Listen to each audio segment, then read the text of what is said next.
Well, guys, I just want to do a quick video and talk about wood stoves for a second. So this is my wood stove right here. I made this. I welded this out of a bunch of scrap. It's basically some 1/4-inch plate. My little door just came off, but oh yeah. I got lots of heat. So this isn't where I get 100% of the heat for my home from, but it's so right now as I'm taking this video, let's see what it looks like outside. That's what it looks like outside, and it's about 30-mile-per-hour winds. The air temp is like 4 degrees. And with the wind chill, they're saying it's like -20 something. So it's pretty cold. Got the pipes on the drip. You know what I'm saying. And I'm telling you, it freezes up quick. My water about froze, and I just turned it off on accident for about an hour. So it doesn't take long, especially with the wind. But I'll tell you what. Having a wood stove gives me, because I have a furnace in here in this little old trailer, which isn't the most efficient thing, and I mean I need a lot of maintenance on this place, kind of as it is. But if my electricity shuts off, there's nothing that's going to be powering the fan on my furnace.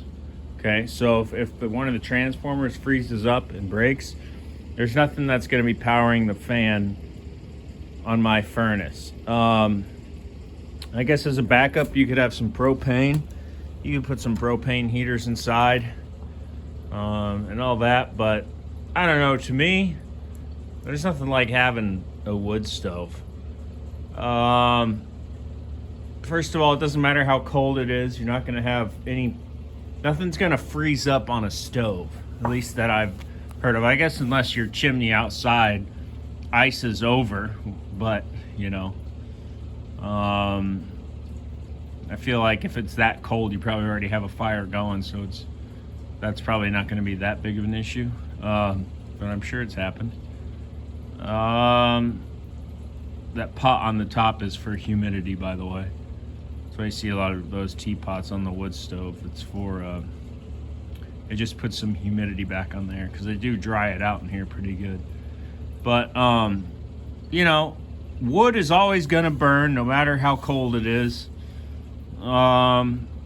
It's nice to it's just nice to tend to a fire.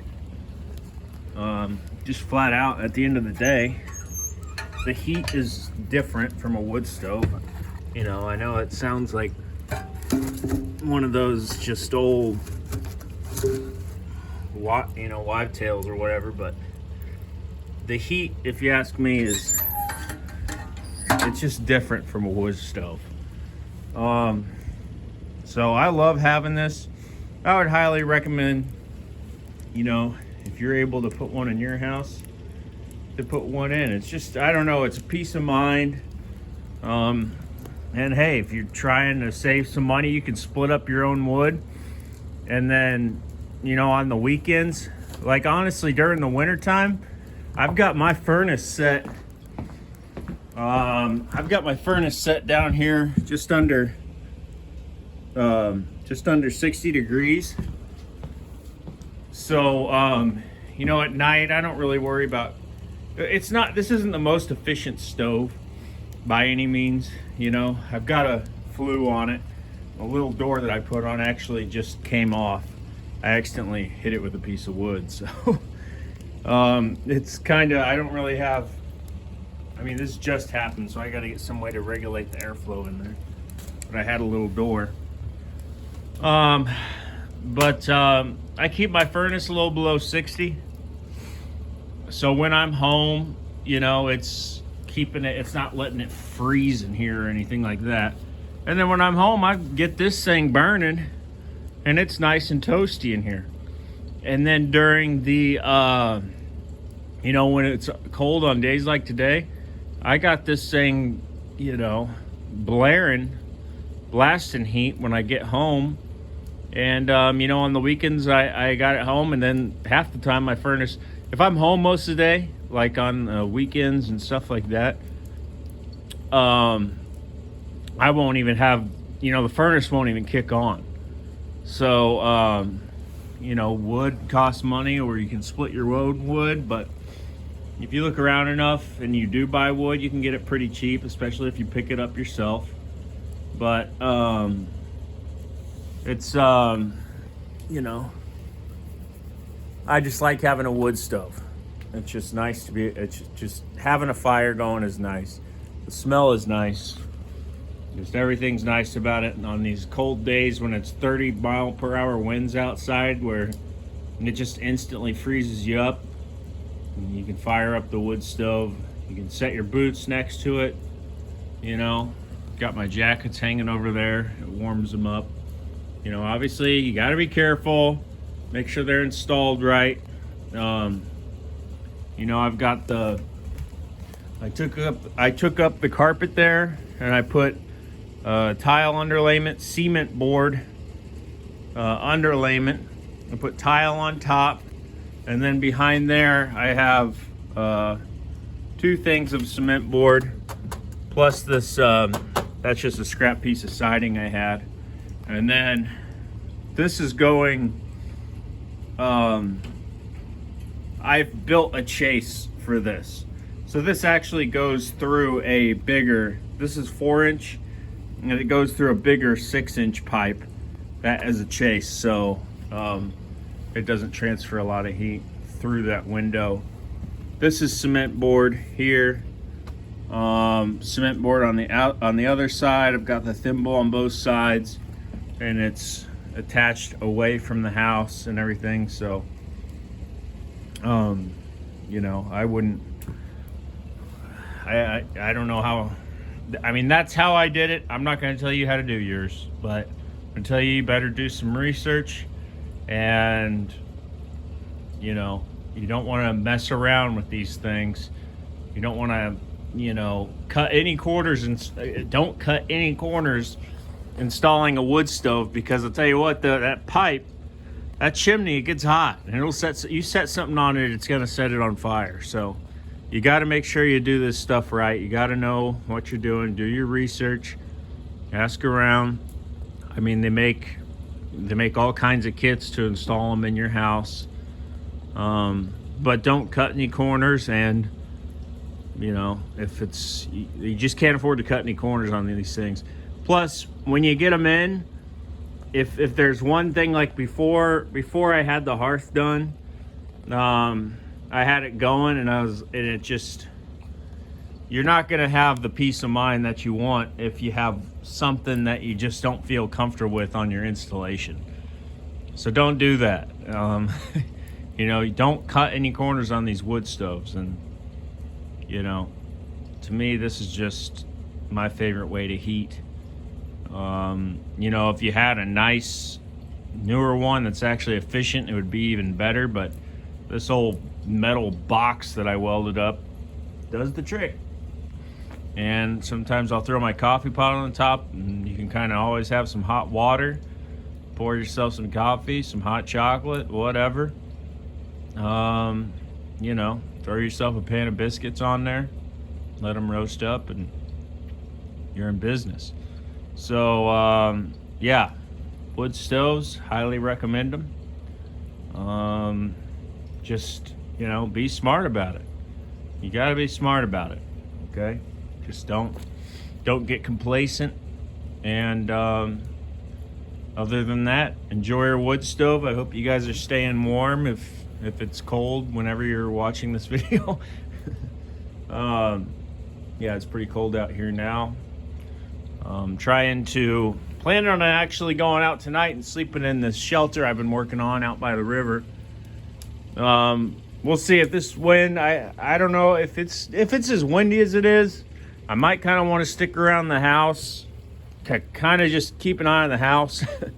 I got to make sure my pipes don't freeze. So I don't know if I want to leave the house unattended for that long right now with this storm blowing through here. So we'll just see. But that's that. Oh, I got a little box of kindling I keep by the stove. I just split up a box of kindling to get my fire going, and I'll usually use a as a starter. Honestly, a lot of times what I do is get yourself some nice split up dry kindling, and I'll just take a paper towel. I'll just rip a little paper towel off, and I'll dip it. I've got a can of bacon grease over here, and I'll dip a paper towel in some bacon grease, and that makes a pretty good fire starter. So I'll use that a lot of the time, and that works good. Vaseline cotton balls, I always got a good stock of those. I'll use those sometimes too. But yeah, that's kind of how I do it here. Got a couple axes over there by the door in case I need to go split up some kindling. This is my 2 1/4 pound boy's axe. Cat burned this little flower on it for me. I think it's kind of cool, actually.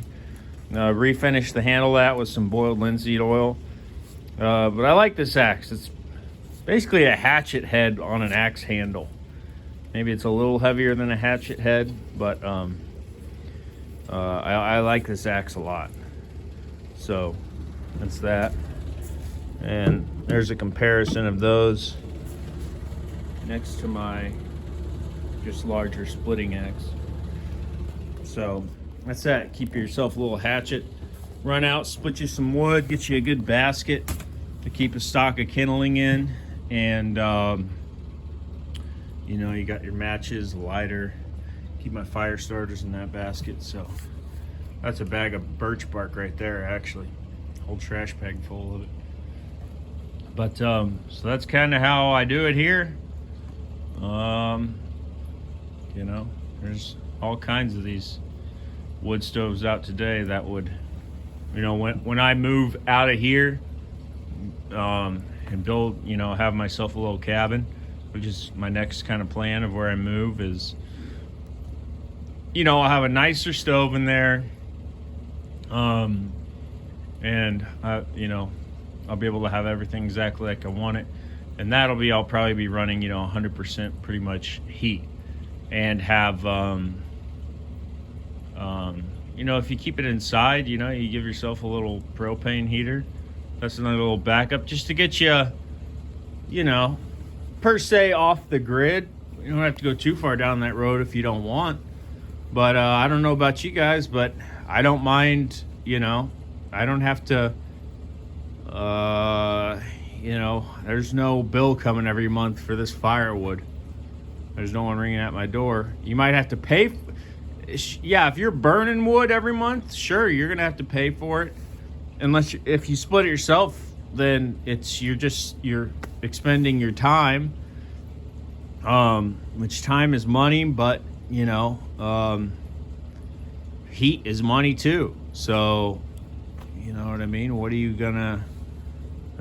want? I don't think that these days, it seems with the cost of things, my time is cheaper than, I don't know. So I don't always necessarily hop right on board with that, but, because if it takes me an hour to split up some wood, it probably takes a couple hours to split, stack, and clean up a rick of wood. It doesn't take that long, and it's like, what do you spend 2 hours doing? Watching a movie? You know what I'm saying? So it's like, I don't put a monetary value on my time that I spend watching a movie as much as, if I actually do something worth value, which is not going to expend all my energy, just splitting a rick of wood, it's not that big of a deal, then I can go out and do that. And then guess what? There's no bill coming in every month. There's no disconnect notice coming in saying they're going to shut off the trees aren't going to shut off my wood stove. They're not going to, what do you want to say? You know, well, I mean, that's what I'm saying is, you know, yeah, it costs money if you are buying wood. Yeah, it costs time if you're splitting the wood. And that may cost you money, but like I said, yeah, that's on your terms. So, you know, for some of us that's important. For some of you, it doesn't really affect your life, and that's fine too. So, but yeah. Anyways, get yourself a wood stove. You won't regret it. However you go about it, just be safe. And do not cut corners on the installation, guys, okay? So look it up. There's lots of accidents that happen, and they're most of the time from just improperly installed stoves. A lot of fires happen where they go through the wall or through the ceiling, okay? Because that stovepipe generates a lot of heat, and it'll set your whatever you run it through on fire, all right? You can't just poke it out through you can't just put a stovepipe out through your wall. It'll set that OSB sheathing on fire. Depending on your insulation, will easily set that on fire. But it's more probably the OSB and your siding that you're gonna have to worry about. That heat is gonna gather up in those pockets, and it's gonna build up, and it's gonna burst into flame, you know, because it's heat building up and then catching on fire. So it's even worse, you know. If you've ever tried to get a fire going, and you're just like, oh, it's about to get going, and then you throw that one more match on and it all just bursts into flame. That's kind of, I think, what happens with those wood stoves. Is it's building up a bunch of heat, and then it gets that one, you know, you throw that fresh log on and it gets the peak of its burn, and then boom, it just bursts your house up into flames. So you got to be careful with that stuff. Trying to think if there's anything else. That's about all my ramblings on stoves are, as I'm kind of just hanging out here in the morning. But yeah, get yourself a little hatchet, put yourself a wood splitting anvil outside, box of kindling, keep on hand so you can get your fire going, and you know, so you're not splitting up kindling every time you want to start a fire. Just split a bunch at once. Keep yourself some fire starters. I use paper towel and bacon grease all the time. I don't know who said it, but if you ever run out of bacon grease, then you're not eating enough bacon. So anyways, be safe and have fun out there, everyone. Thanks for watching, and you know, there's more to come.